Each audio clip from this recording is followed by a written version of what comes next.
Welcome back, children. Today in this video I will be dealing with the topic aerobic respiration, chapter 14, respiration in plants. We have learnt in 10th standard respiration is basically of two types, aerobic respiration and anaerobic respiration. So let's take a recap or review of what we have learned previously. First parameter we are going to see, aerobic respiration occurs in the presence of oxygen.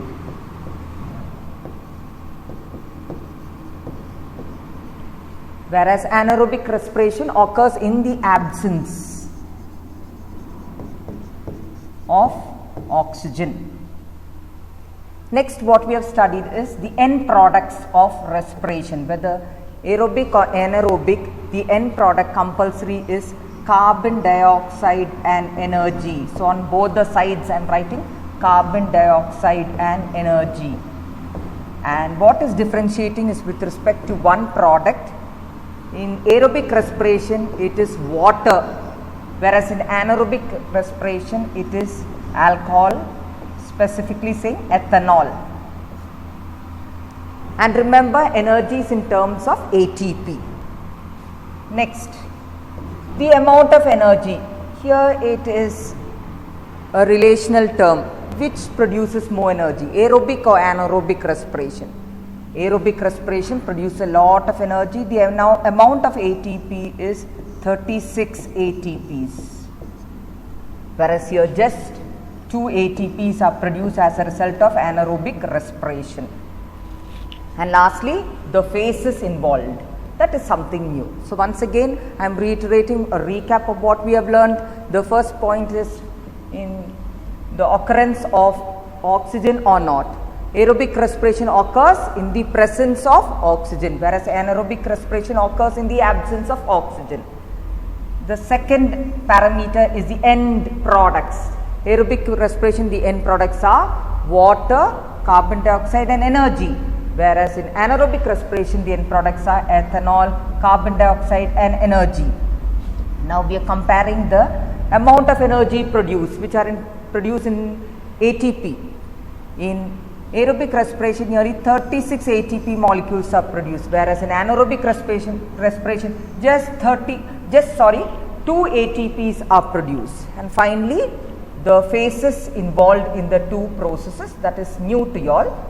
We have learnt some of the phases, but in detail we are going to learn in the 11th. The phases coming under aerobic respiration are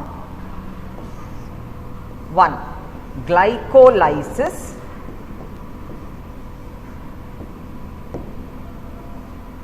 2.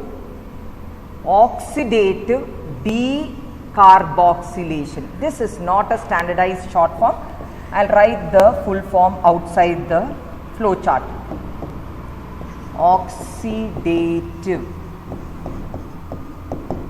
decarboxylation.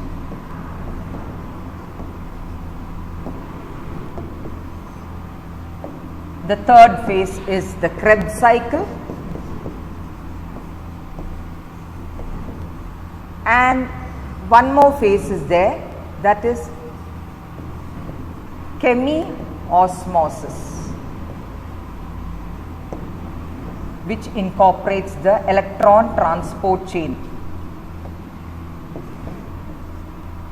in the inner mitochondrial membrane. The electron transport chain is located in the inner mitochondrial membrane. So once again the phases include 3 major phases. One is glycolysis, second phase is a connecting link between glycolysis and Krebs cycle, that is oxidative decarboxylation. The third phase is Krebs cycle, and there is a phase called the fourth phase, that is chemiosmosis, where the electron transport chain, where electrons are transported, and we have learnt in photosynthesis when electrons are transported they are not used, they are passed, and in this process what is being produced?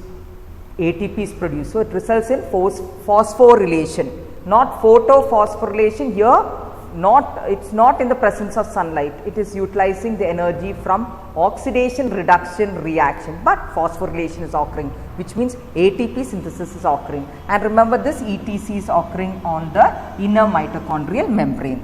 So, broadly saying there are 3 phases. So, today I am going to deal with the 3 phases: glycolysis, oxidative decarboxylation and Krebs cycle. And 4th phase is chemoosmosis, to show how the ATP is synthesized, because one of the byproduct is ATP. See this product ATP. Okay, so it warrants chemiosmosis, which is the ETC. Now on the other side, the phases coming under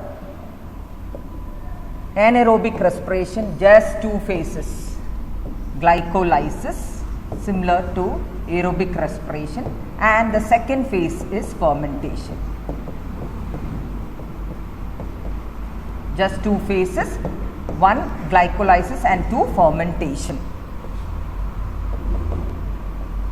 So this gives you an overview of the differences between the 2 types of respiration, aerobic respiration and anaerobic respiration. First, the occurrence. Aerobic occurs in the presence of oxygen, anaerobic occurs in the absence of oxygen. Second, end products. End products of aerobic and anaerobic, compulsory it's carbon dioxide and energy, but in aerobic an additional water. This side additional it is ethanol. Then the amount of energy is more, that is produced by aerobic respiration. 36 ATP molecules are produced, whereas in anaerobic respiration only 2 ATP molecules are produced. And last is the phases involved. The 3 major phases under aerobic respiration are glycolysis, oxidative decarboxylation and the Krebs cycle. Also there is a chemiosmosis or the electron transport chain. Whereas in anaerobic respiration there are 2 phases, glycolysis and fermentation. So today we are going into the details of only aerobic respiration. So this video is only dealing with aerobic respiration. Now here itself I want to indicate the regions where this aerobic respiration is taking place. Definitely it is taking place in the mitochondria. We know mitochondria is also known as the powerhouse of the cell because it synthesizes ATP. So it is understandable that the mitochondria is only involved in production of ATP. Roughly, if I am showing, this is the cell. Glucose undergoes, the substrate is glucose. From there we are going to start off. It is broken down. Many intermediates are there, and the final product is pyruvic acid or pyruvate.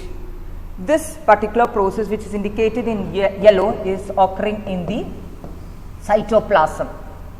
So this indicates the cytoplasm. It is occurring in the cytoplasm. And what is this process? Glycolysis.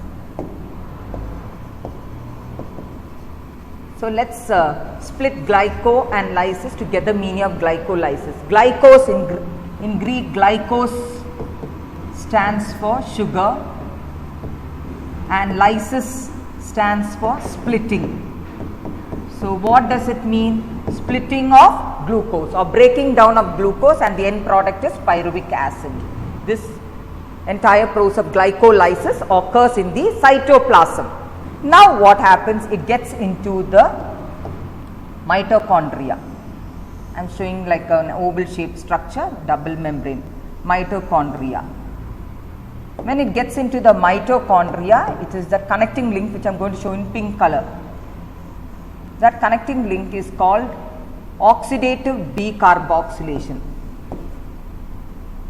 And finally, inside the matrix, it is the Krebs cycle that is happening inside the matrix. Okay. So we saw the 3 phases. In yellow, what was indicated? The glycolysis. In light pink, it is oxidative decarboxylation, and in blue the circle is the Krebs cycle, which is occurring in the mitochondria. So you should remember, glycolysis is occurring in the cytoplasm, whereas the remaining part of aerobic respiration, that is oxidative decarboxylation, and the Krebs cycle is occurring inside the mitochondria. Then I told you about the chemiosmosis or ETC. Now I will show you the two membranes. This is the outer mitochondrial membrane, this is the inner mitochondrial membrane, and definitely this region is called the matrix. Now the space between the two membranes is the intermembrane space. All these are relevant when we deal with chemiosmosis theory.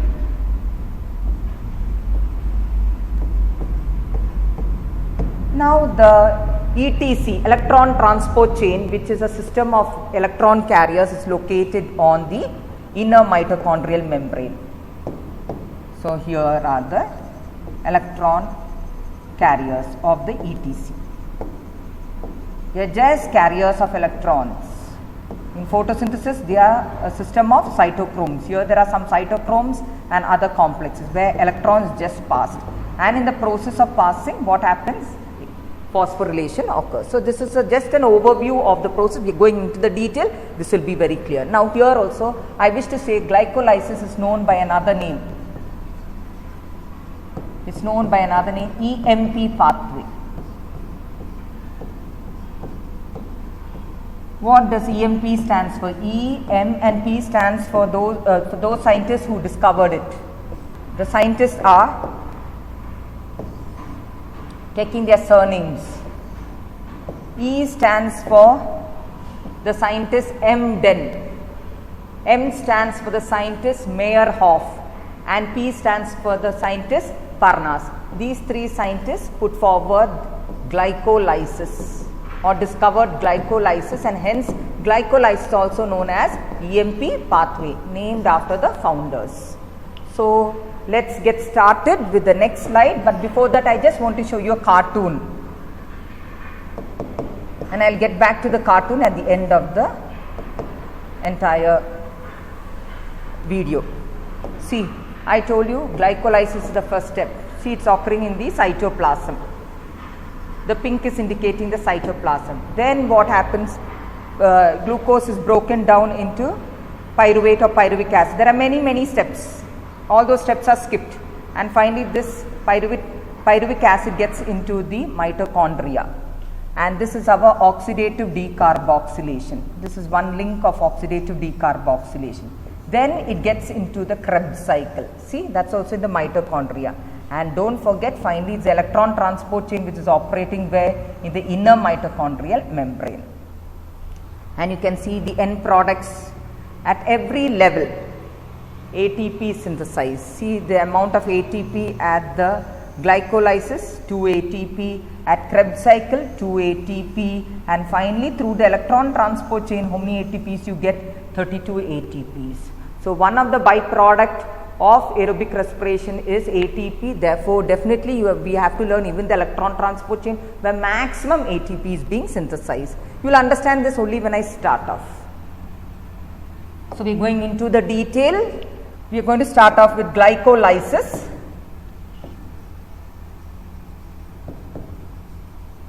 Or as by the other name, EMP pathway, put forward by those three scientists.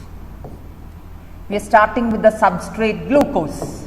Okay, glucose.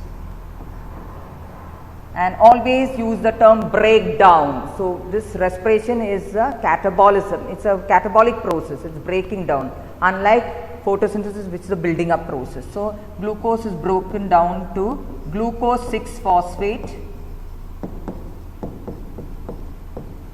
Glucose 6-phosphate is broken down to fructose 6-phosphate. Fructose 6-phosphate is broken down into fructose 1,6-biphosphate.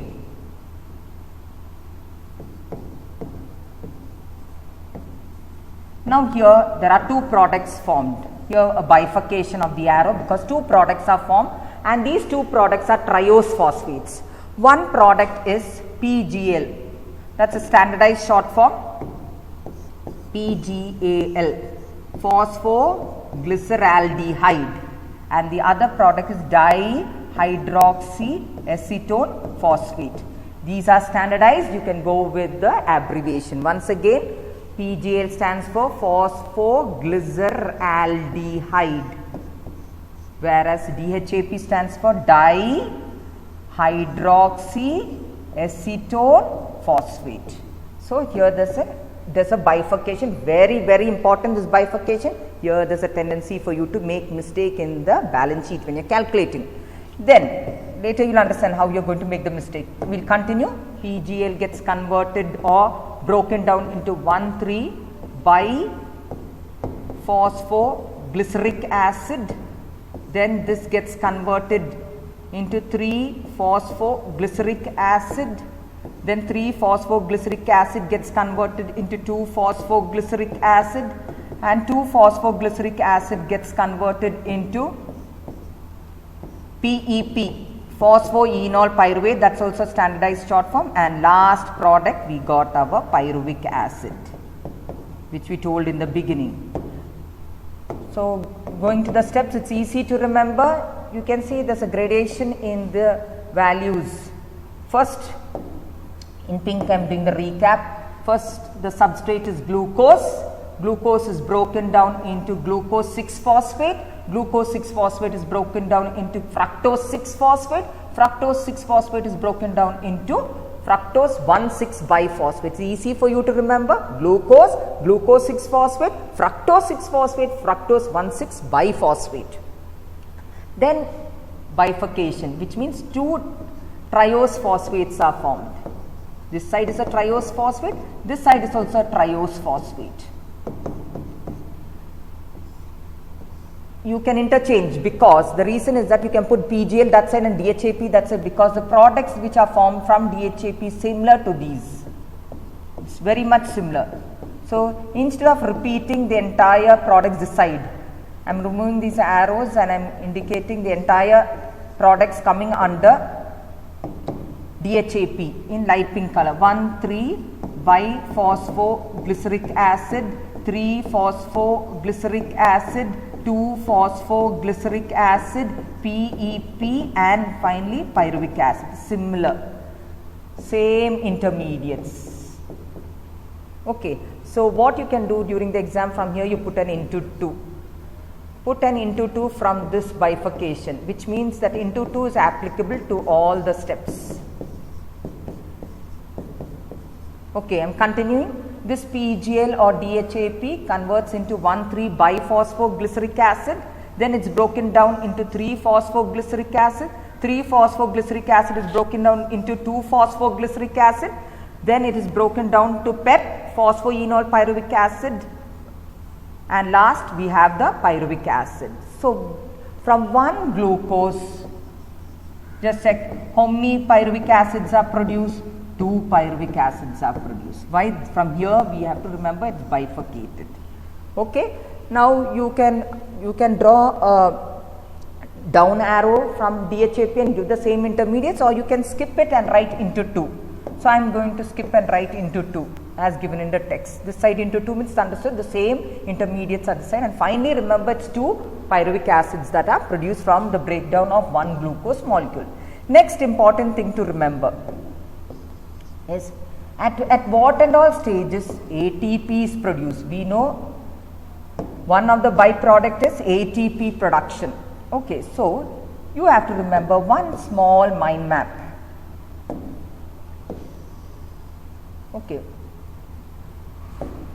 when you work out this, when you do this flow chart, you should have this box either in your mind or in your notebook. It's okay if you write in the answer sheet also, but you should bear this in mind, because correctly you know where and all ATP is used and ATP is produced.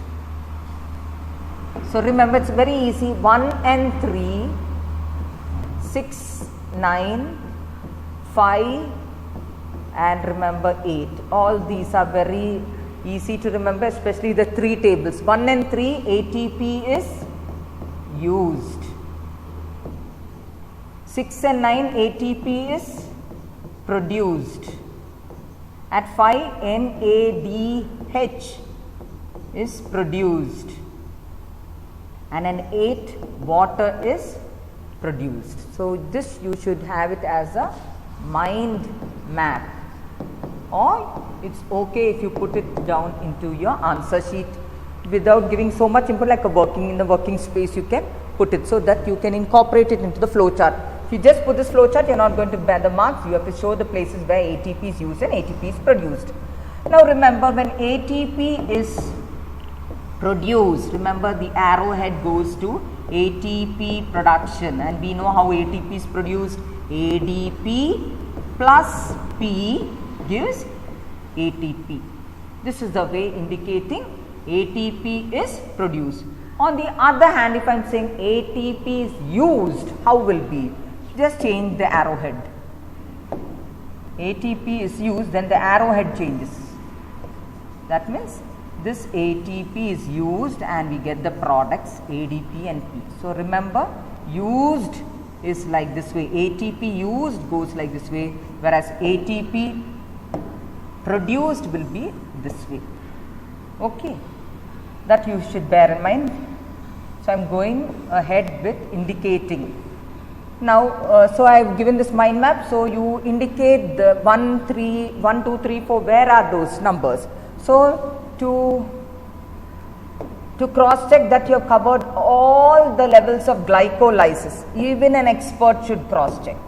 Okay, there should be 10 steps. 1, 2, 3, 4, 5. 5 means these two bifurcated portions. 6, 7, 8, 9, 10. Yes, my flow chart is correct, because I am also doing without looking into the text. So, I have cross checked, there are 10 levels.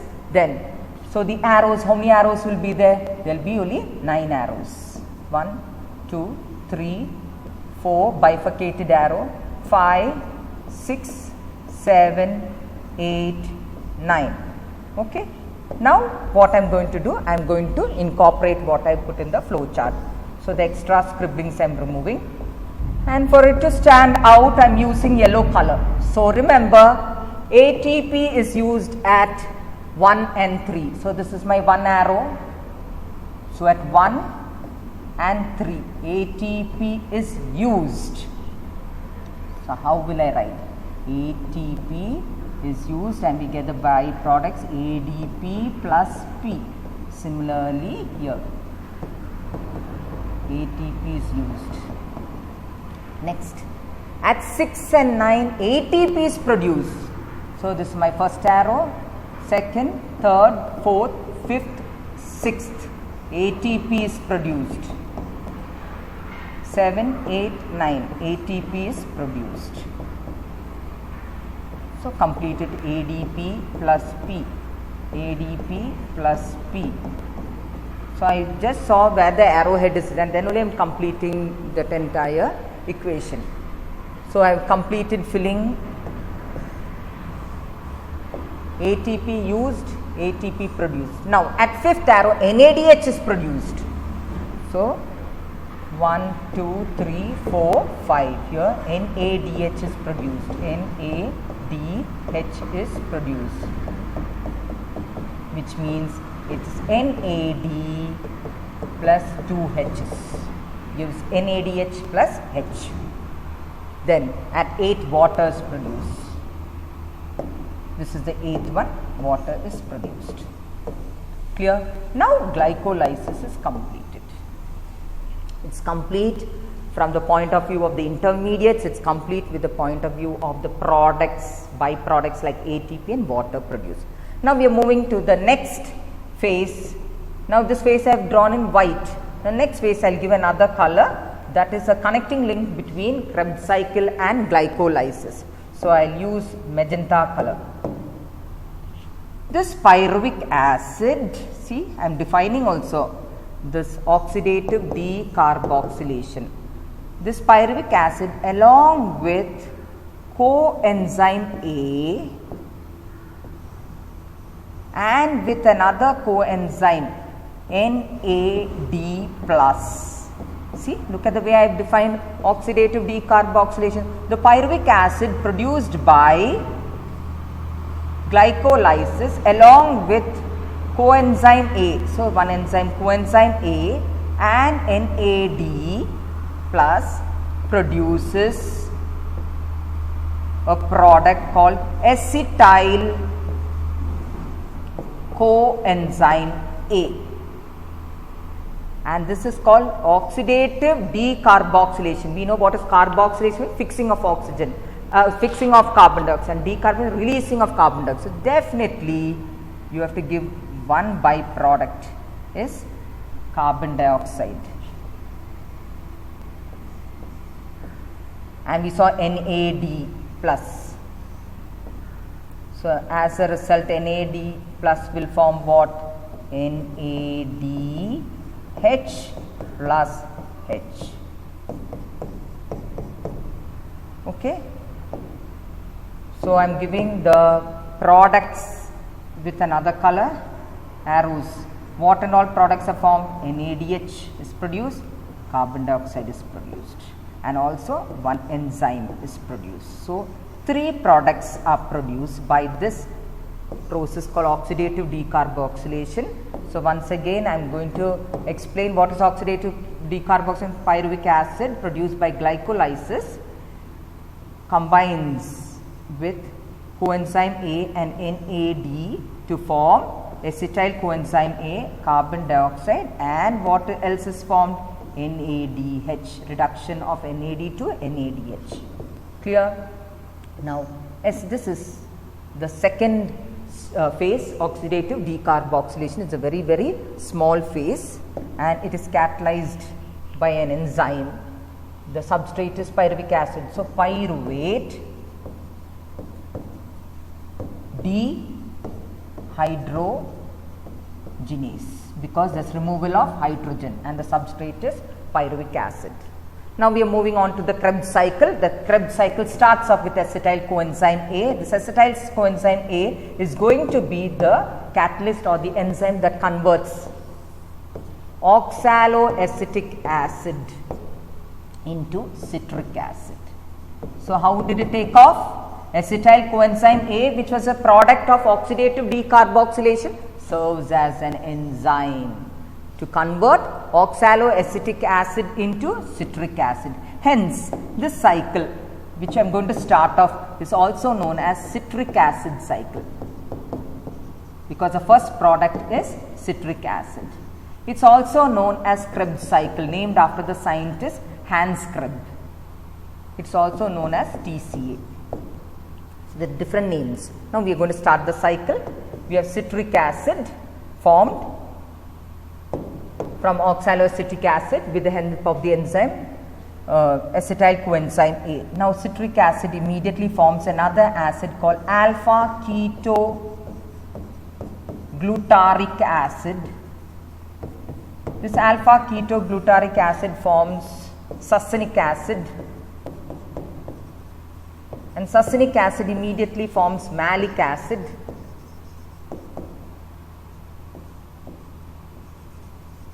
And malic acid regenerates oxaloacetic acid. Because of the regeneration, it becomes cyclic.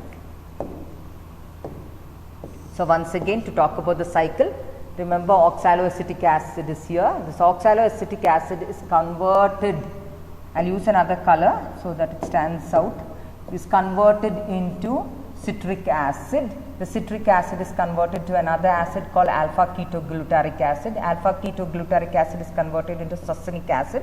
Succinic acid is converted to malic acid, and finally malic acid regenerates oxaloacetic acid, and this drives the cycle. Okay, regeneration of oxaloacetic acid makes the cycle to turn.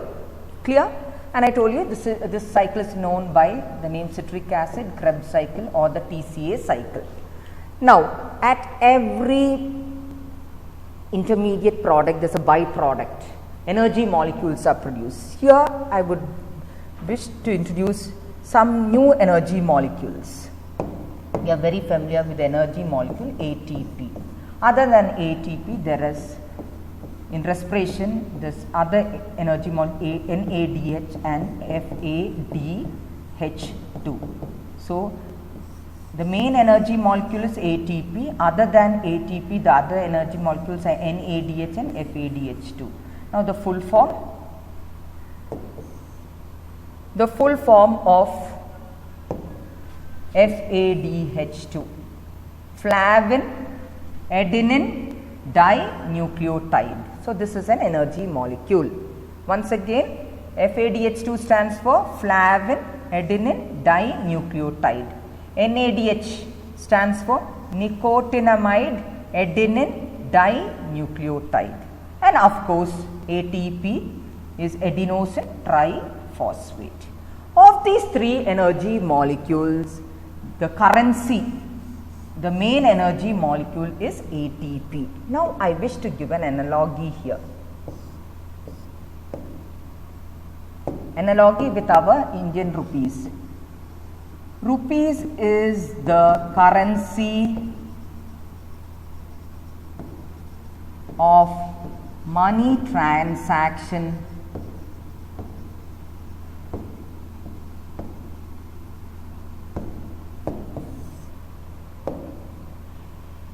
in which country? Let's take India. In many countries rupees are used. So rupees, okay, start with rupees is the currency of money transaction in India.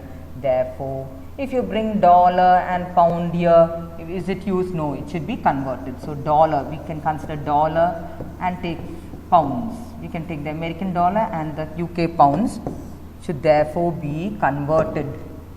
Should be converted. It's compulsory, should be converted into rupees. Why? To be used in India. Or there's no point, it is just like a paper. There's no value for the dollar or pound. Though it's more valuable than the Indian rupee, it is no value if it's not converted and used in India, and we are simply having it in hand. Similarly, I told you it's an analogy. Similarly, I am replacing the words. ATP, just like our rupee, see, ATP just like rupee is the currency of, is it money? Of energy transaction.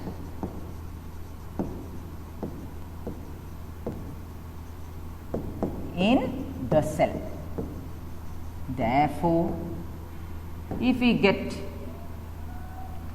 higher energy molecules, more cost, more energy expensive is NADH and FADH2. There's no point. We have to convert it in terms of ATP. Therefore, FADH2, like our US dollar, and NADH, like our UK pounds, should be converted into ATP to be utilized in the cell. This is very, very important statement, though it sounds silly. It's very, very important and very strong. Why all the ATPs of our, why the other energy molecules are converted in terms of ATP? Because the cell can only use it in the form of ATP. Just like the analogy of rupees. Rupees is a transaction, is the currency of money transaction in India. Therefore, dollar and pound should be converted into rupees to be used in India. Similarly, ATP in the cell is the main energy currency of energy transaction. So, if we have FADH2 and NADH2, no point, it should be converted in terms of ATP to be utilized in the cell. Very, very important. So, I hope you have understood the point of currency and why adenosine triphosphate is also nicknamed as the energy currency of the cell. See, I am highlighting it. Energy currency of our cell is ATP. So, in whichever molecule, in whichever forms, it should be finally used in the form of ATP. Whether it's NADH is an energy molecule, very expensive, FADH2 is also expensive, it should be converted in terms of ATP. Now, instead of ATP, it can be GTP, it can also be CTP, it can be UTP, etc. This you will understand later in 12th standard. But all these are same, equivalence. Now, moving on to the next slide. Now, we are going to see where and all ATP is synthesized, where and all NADH is synthesized and FADH2 is synthesized, produced. Okay, and you know how the symbol should be represented. So, I am going to indicate with yellow again. Where and all NADH is produced. Why I have selected NADH? Because maximum places NADH is produced. So remember, if I just roughly draw like this way, at this point, no. See, oxaloacetic acid and citric acid, put it on one line. Malic acid and alpha ketoglutaric acid also, you put it on one line. So just like latitudes. And succinic acid here.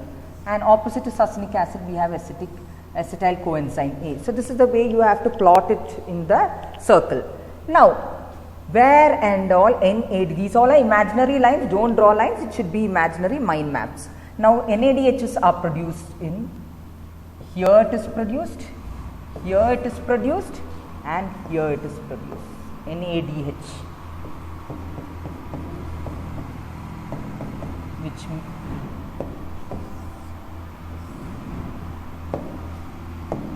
NAD plus 2H, here it is produced, NADH is produced. So which means NAD plus 2H, and here also it is produced, NADH.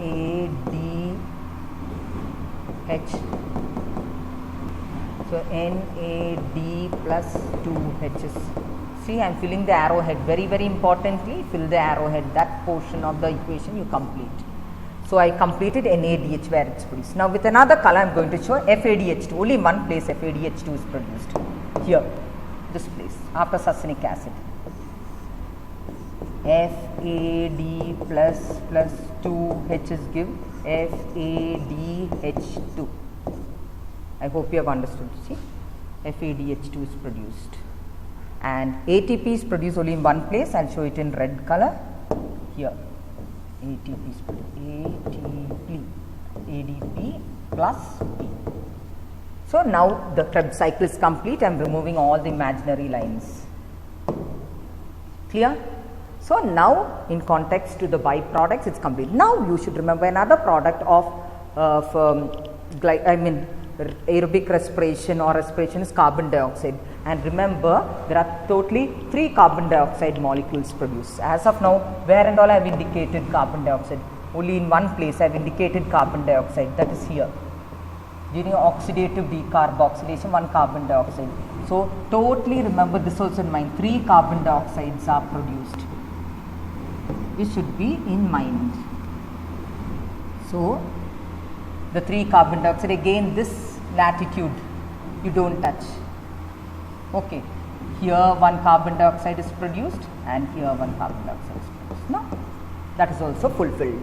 So at 3 places carbon dioxide are produced, that is 3 molecules of carbon dioxide, 1 in oxidative decarboxylation. The name itself suggests that carbon dioxide is produced. And other than that, again you have your imaginary lines. Here the first imaginary line, second imaginary line. So remember, it is after the first imaginary line 1 carbon dioxide and after the second imaginary line another carbon dioxide. Finished. Now again I am erasing the imaginary lines and this cycle is complete. Guaranteed full marks. If the entire flow chart up till Krebs cycle is drawn, you get your entire marks. And as you proceed, remember that you came across lots of mind maps to be incorporated in the flow chart. Finally, it is only the flow chart that which fetch you the marks.